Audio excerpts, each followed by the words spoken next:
নমস্কার, আপনারা দেখছেন নিউজ টুডে, সঙ্গে রয়েছে আমি শ্রীপর্ণা। গত 3 বছরে বাংলা রাজনীতিতে সবথেকে বেশি আলোড়ন ফেলেছিল যে বিষয় তা হলো নিয়োগ দুর্নীতি। স্কুলে শিক্ষক এবং অশিক্ষক কর্মচারী নিয়োগে বহু অনিয়মের অভিযোগ রয়েছে এবং টেট এসএসসি দুই ক্ষেত্রেই রয়েছে সেই অভিযোগ। সোমবার এসএসসি মামলায় সমস্ত নিয়োগ বাতিল করল কলকাতা হাইকোর্ট। সমস্ত বেআইনি চাকরি বাতিলের নির্দেশ দিল কলকাতা হাইকোর্ট। এসএসসি মামলায় সোমবার এমনই নির্দেশ দিয়েছে বিচারপতি দেবাংশু বসাক এবং বিচারপতি মোহাম্মদ শাব্বার রশিদের ডিভিশন বেঞ্চ। 25,753 জনের চাকরি বাতিলের নির্দেশ দিয়েছে আদালত। স্কুল সার্ভিস কমিশনের গ্রুপ সি, গ্রুপ ডি, নবম, দশম এবং একাদশ দ্বাদশ শ্রেণীর 24,000-এর বেশি শূন্য পদের নিয়োগে দুর্নীতির অভিযোগ রয়েছে, যার প্রতিবাদে দীর্ঘদিন ধরে বিক্ষোভ দেখিয়েছিলেন চাকরি প্রার্থীরা। অভিযোগ, যোগ্য প্রার্থীরা চাকরি পাননি, টাকার বিনিময়ে বিক্রি হয়েছে চাকরি। এসএসসি মামলায় প্রায় 8,000 চাকরি বাতিলের নির্দেশ দিয়েছিলেন কলকাতা হাইকোর্টের তৎকালীন বিচারপতি অভিজিৎ গঙ্গোপাধ্যায়। সেই নির্দেশে স্থগিতাদেশ দেওয়া হল। মামলা যায় সুপ্রিম কোর্ট পর্যন্ত। সুপ্রিম কোর্ট এসএসসির এই চাকরি বাতিলের মামলা হাইকোর্টে ফেরত পাঠিয়েছিল। হাইকোর্টের বিচারপতি দেবাংশু বসাক এবং বিচারপতি মোহাম্মদ শাব্বার রশিদের বেঞ্চকে 6 মাসের জন্য মামলার শুনানি শেষ করার রায় ঘোষণার নির্দেশ দিয়েছিল শীর্ষ আদালত। সুপ্রিম কোর্টের নির্দেশ অনুযায়ী কলকাতা হাইকোর্টে বিচারপতি দেবাংশু বসাক এবং বিচারপতি মোহাম্মদ শাব্বার রশিদের বেঞ্চ গত ডিসেম্বর মাস থেকে এসএসসির মামলাগুলি শুনানি শুরু হয়েছিল। প্রায় 3.5 মাস ধরে শুনানি চলেছে। গত 20 মার্চ শুনানি শেষ হয়। তারপর রায় ঘোষণা স্থগিত রেখেছিল আদালত। এরপর সোমবার এসএসসি মামলায় সমস্ত নিয়োগ বাতিল করে দিল কলকাতা হাইকোর্ট। বিচারপতি বসাক এই নিয়োগ বাতিলের ঘোষণা করেছেন। এসএসসি মামলায় 25,753 জনের চাকরি বাতিল করা হয়েছে। 2016 সালের প্যানেলে চাকরি পেয়েছিলেন তারা। প্যানেলের মেয়াদ শেষের পরে যারা চাকরি পেয়েছেন তাদের বেতন ফেরত দিতে হবে 4 সপ্তাহের মধ্যে। বছরে 12% সুদে টাকা ফেরত দিতে হবে। এসএসসি নিয়োগ প্রক্রিয়ার অনেক ওএমআর শিট বা উত্তরপত্র এসএসসির ওয়েবসাইটে আপলোড করা হয়েছে। যেগুলি এখনো আপলোড করা হয়নি সেগুলি দ্রুত আপলোড করার নির্দেশ দিয়েছে আদালত। উত্তরপত্র যাতে সাধারণ মানুষ দেখতে পান সেই ব্যবস্থাও করতে হবে।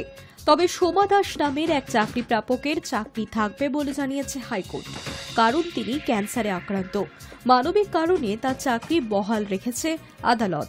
একই সঙ্গে কোর্ট জানিয়েছে 15 দিনের মধ্যে নতুন করে নিয়োগ প্রক্রিয়া শুরু করতে হবে। কিভাবে সেই চাকরি দেওয়া হবে? 2016 সালে যতজন পরীক্ষা দিয়েছিল তাদের ওএমআর শিট আবারও মূল্যায়ন করা হবে। এবার সেখান থেকেই বেছে নেওয়া হবে যোগ্যদের। 2016 সালের যে নিয়োগ প্রক্রিয়া, চারটে নিয়োগ প্রক্রিয়া, গ্রুপ সি, গ্রুপ ডি, 9, 10 এবং 11, 12, এই 4টে নিয়োগ প্রক্রিয়ায় মহামান্য বিচারপতি দেবাংশু বসাক এবং মহামান্য বিচারপতি শাব্বার রশিদের বেঞ্চ সেটাকে ক্যান্সেল করেছে, নাল অ্যান্ড ভয়েড ডিক্লেয়ার করেছে এবং বলেছে যারা যারা স্যালারি পেয়েছে ইললিগাল অ্যাপয়েন্টমেন্টের ফলে তাদের প্রত্যেককে 4 সপ্তাহের মধ্যে সেই স্যালারি ফেরত দিতে হবে এবং 6 সপ্তাহের মধ্যে ডিএমদের নির্দেশ দিয়েছে সেই স্যালারি রিকভার করার জন্য এবং কনসার্ন ডিআইদের নির্দেশ দিয়েছে যে স্যালারি রিকভার হয়েছে কিনা সেটা দেখার জন্য। এবং এই মহামান্য বিচারপতি এই নির্দেশও দিয়েছেন এই যে ওএমআর শিট, যেটা এতদিন ধরে ওরা আর্গুমেন্ট করছিল যে 65B সার্টিফিকেটটা ভ্যালিড কি ভ্যালিড নয়, আজকে মহামান্য বিচারপতিদ্বয় এই নির্দেশ দিয়েছেন হ্যাঁ 65B যে সার্টিফিকেট দেওয়া হয়েছে সেটা এভিডেন্স অ্যাক্টে অ্যাডমিসেবল। তাই ওএমআর শিট ম্যানিপুলেশনের ফলে যারা চাকরি পেয়েছেন, প্যানেল এক্সপায়ার হওয়ার পরে যারা চাকরি পেয়েছেন, র্যাঙ্ক জাম্প করে যারা চাকরি পেয়েছেন এবং সর্বোপরি যে যারা নন লিস্টেড ক্যান্ডিডেট চাকরি পেয়েছেন প্রত্যেকের চাকরি ক্যান্সেল 4 সপ্তাহের মধ্যে। 25,000 চারটে নিয়োগ প্রক্রিয়া মিলে 25,753 জনকে অ্যাপয়েন্টমেন্ট লেটার ইস্যু করেছিল বোর্ড। সেই 25,753 জনেরই অ্যাপয়েন্টমেন্ট লেটার তাই সেইগুলোকে সব ইনভ্যালিড করে দিয়েছে, সেগুলো বাতিল করে দিয়েছে এবং শুধুমাত্র সোমা দাস বলে একজন ক্যান্ডিডেট যে হিউম্যানিটেরিয়ান গ্রাউন্ডে চাকরি পেয়েছিল তারই শুধুমাত্র চাকরিটা আছে। ইভেন এই যে ইললিগালিটি হয়েছে সেটা ক্যাবিনেটও সেই ইললিগালিটির কগনিজেন্স নিয়েছিল এবং ক্যাবিনেট সেই ইললিগালিটির কগনিজেন্স নিয়ে তারাও সুপার নিউমেরিক পোস্ট তৈরি করেছিল। আজকে মহামান্য বিচারপতি একদমই না, দেখুন আজকে এখন সেই ইস্যুটা ছিল না, কিন্তু সুপার নিউমেরিক পোস্ট তৈরি করার জন্য ক্যাবিনেট যে ইললিগালিটির পয়েন্টটাকে কগনিজেন্স নিয়েছিল সেটাও আদালত কগনিজেন্স নিয়েছে। অর্থাৎ আর্টিকেল 12 সমস্ত অথরিটিগুলো যে তারা এই যে সেই ওএমআর শিটগুলোর উপর অ্যাক্টেড আপন করেছে সেটাও আজকে বলেছে। বিচারপতি বসাক জানিয়েছেন, এসএসসি মামলায় তদন্ত চালিয়ে যাবে সিবিআই। অতিরিক্ত শূন্য পদ তৈরির জন্য সিবিআই মনে করলে সন্দেহভাজনদের হেফাজতে নিয়ে জিজ্ঞাসাবাদ করতে পারবে। High news network. সুপ্রিম কোর্টে যাচ্ছে এসএসসি, রায়ের কপি পেলেই মুভ করব, কি গ্রাউন্ডে অ্যাপিল সেটা পরে জানাবো, প্রেস মিট করে জানালেন স্কুল সার্ভিস কমিশনের চেয়ারম্যান সিদ্ধার্থ মজুমদার।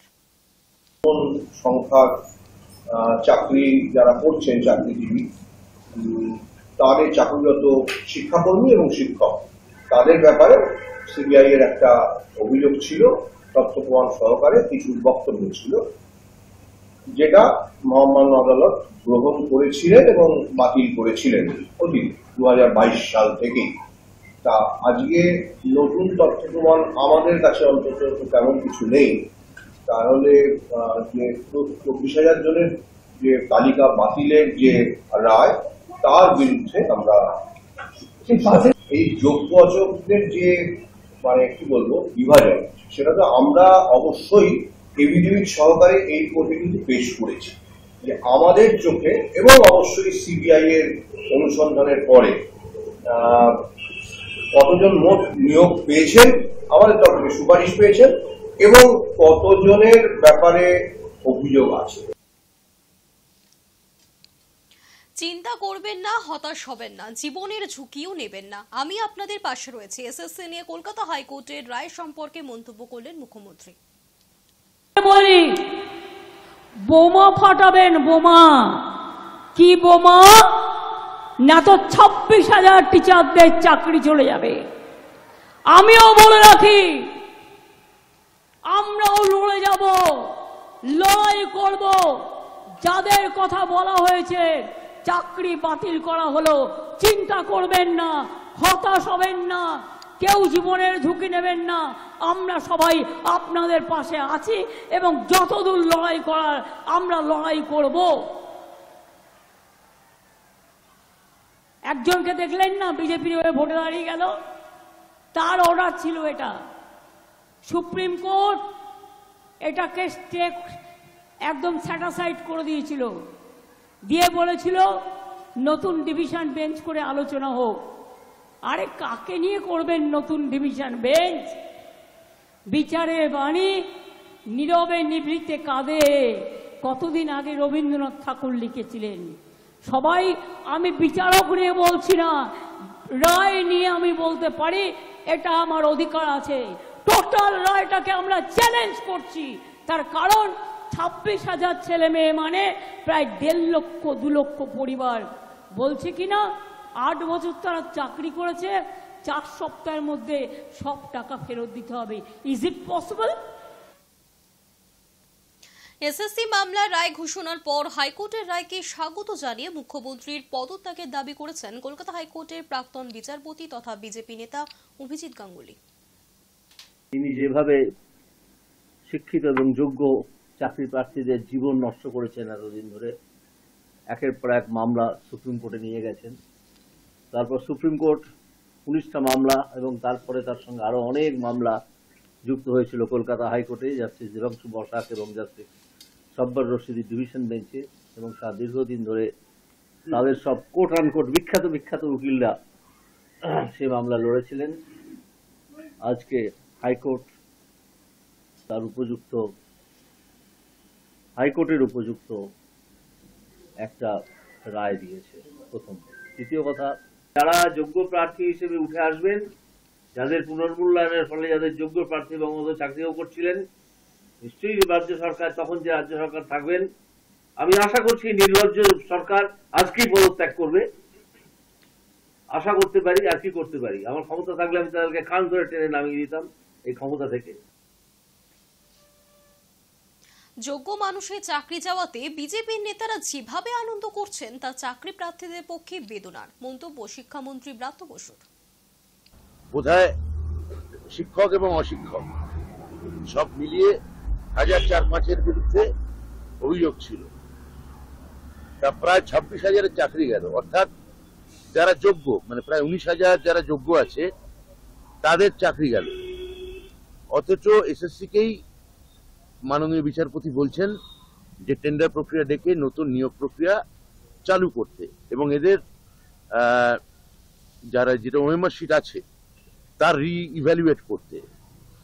এখন আমি যেহেতু এসএসসি চাইছে এবং আমরা আইনি পরামর্শ নেব যে এর বিরুদ্ধে, এই আয়ের বিরুদ্ধে আমরা সুপ্রিম কোর্টে যেতে পারি কিনা, কেননা একজন জনপ্রতিনিধি হিসেবে বলতে পারি যদি 19,000 জন প্রায় যদি যোগ্য লোকের চাকরি চলে যায় তাহলে সেটা একজন জনপ্রতিনিধি হিসেবে আমি চিন্তার বলে মনে করি। এবং যেভাবে বিজেপি যোগ্য মানুষের চাকরি যাওয়াতে বিজেপি নেতারা যেভাবে আনন্দ প্রকাশ করছেন, যেভাবে আস্ফালন করছেন, এটা সার্বিকভাবে সমাজের পক্ষে বা যোগ্য চাকরি প্রার্থীদের পক্ষে খুবই চিন্তার, খুবই বেদনার। এবং আমরা মনে করি যে আইনি পরামর্শ নিয়ে আমরা যদি ঠিক মনে করি তাহলে আমরা অবশ্যই সুপ্রিম কোর্ট যাব। না, এসএসসির রায় আমার মনে হয় না কোনো ভোটে প্রভাব পড়বে, এই কারণে যে এই যারা অযোগ্য তাদের বার করে দিয়ে আমরা যে নতুন নিয়োগ দিতে চাই, এটা তো আমরাই এসএসসি ক্যান অ্যাপ্লিকেশন করেছিল কোর্টে। তাহলে প্রশ্নটা হচ্ছে যোগ্য লোকের চাকরিও যাবে কিনা, প্রশ্নটা এইখানে দাঁড়িয়ে আছে। তাহলে যোগ্য লোকের চাকরি কি চলে যাবে? সেটা কি আমাদের সরকার হতে দিতে পারে? আমার উত্তর প্রাথমিকভাবে হচ্ছে না, পারে না। লোভ ও লুঠের ভয়াবহ পরিস্থিতি স্পষ্ট হয়ে যাচ্ছে, দায় অন্য কারণ নয়, মমতা বন্দ্যোপাধ্যায়ের। এমনই মন্তব্য করলেন সিপিআইএম নেতা সুজন চক্রবর্তী। কোর্টের নির্দেশে 25,000-এর বেশি যাদের চাকরি খারিজ হলো, এটা একটা ভয়ঙ্কর ইঙ্গিত দিচ্ছে। লোভ এবং লুঠের কি পরিণতি ভয়াবহ, এটা কিন্তু স্পষ্ট হয়ে যাচ্ছে। মমতা ব্যানার্জি এবং তার দলের লোভ এবং লুঠ এই করতে গিয়ে বেআইনি কাজ হলো, দুর্নীতির কাজ হলো এবং শেষমেশ সুপ্রিম কোর্ট পর্যন্ত ঘুরে কার্যত চাকরিটা খারিজ হলো। যাদের চাকরি খারিজ হলো তার মধ্যে একটা অংশ জেনুইন। কি করবেন তারা? এখন তাদের বয়স বেড়ে গেল, তারপর তাদের কি হবে? যারা কাজ করছিলেন লুঠের টাকা দিয়ে, তাদেরও বয়স বেড়ে গেল, তারা অন্য কোনো কাজ করতে পারতেন, বয়স বেড়ে গেল, তারাও বিপদের মধ্যে পড়লেন। দায় কিন্তু মমতা ব্যানার্জি, দায় অন্য কারণ না। আর 2016 মানেটা কি? 2016 মানে মুখ্যমন্ত্রীর নাম মমতা ব্যানার্জি, তার যোগ্য সঙ্গীর নাম শুভেন্দু অধিকারী। তখন কিন্তু শুভেন্দু অধিকারী বিজেপি নয়, এখন বিজেপি। ফলে তৃণমূলের অপরাধে, মমতা ব্যানার্জি এবং শুভেন্দুদের অপরাধে তারা কেউ ভাগ করে নিয়ে তৃণমূল বিজেপি হতে পারেন, কিন্তু এদের লোভ, লালসা এবং লুট আর দুর্নীতি, তার দায় গোটা পশ্চিমবাংলার ভবিষ্যৎ প্রজন্মকে বিপর্যস্ত করছে। স্কুল শিক্ষার কি হবে? এই মানুষদের কি হবে? যারা রাস্তায় বসে আছেন তাদের কি হবে? তাদের বয়স তো বেড়ে গেল, এর দায় কি মুখ্যমন্ত্রী নেবেন? সোমবার এসএসসি চাকরি বাতিলের মামলার রায়ে সমস্ত বেআইনি চাকরি বাতিলের নির্দেশ দিয়েছে কলকাতা হাইকোর্ট। আর এই প্রসঙ্গে সিপিএম নেতা সৃজন ভট্টাচার্য কি বলেছেন শোনাবো।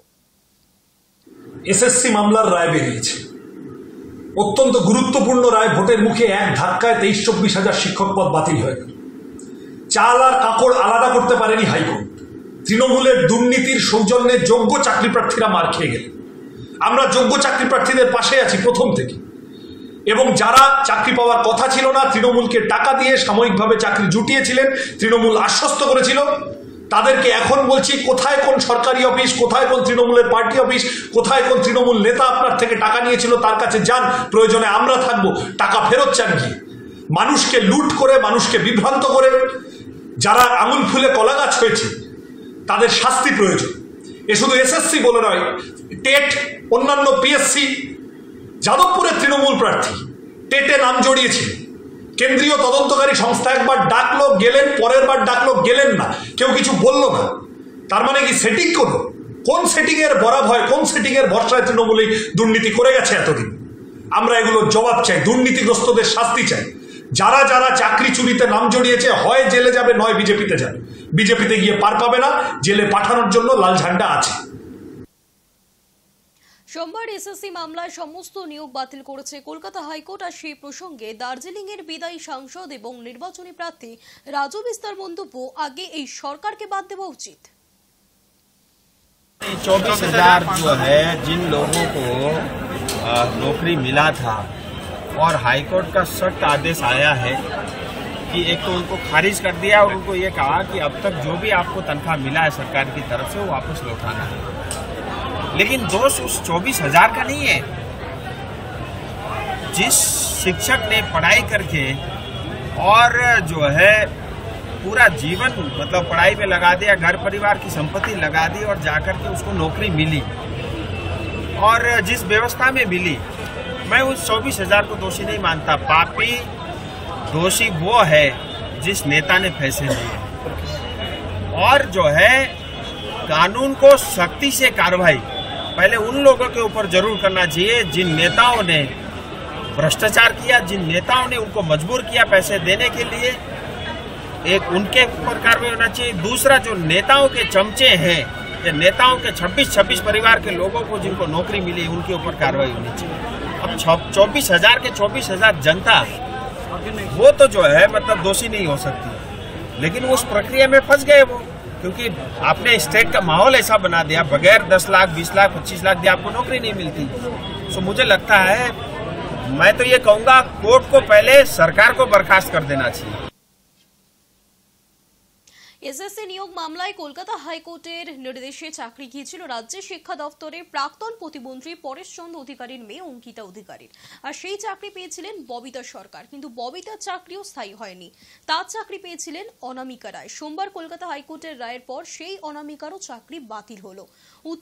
উচ্চ আদালতের রায়ের পর অনামিকা রায় জানিয়েছেন, শুনে ভীষণই হতাশ, অযোগ্যদের জন্য এভাবে আবারও পরীক্ষা দিতে হবে, এটা ভেবেই হতাশ লাগছে।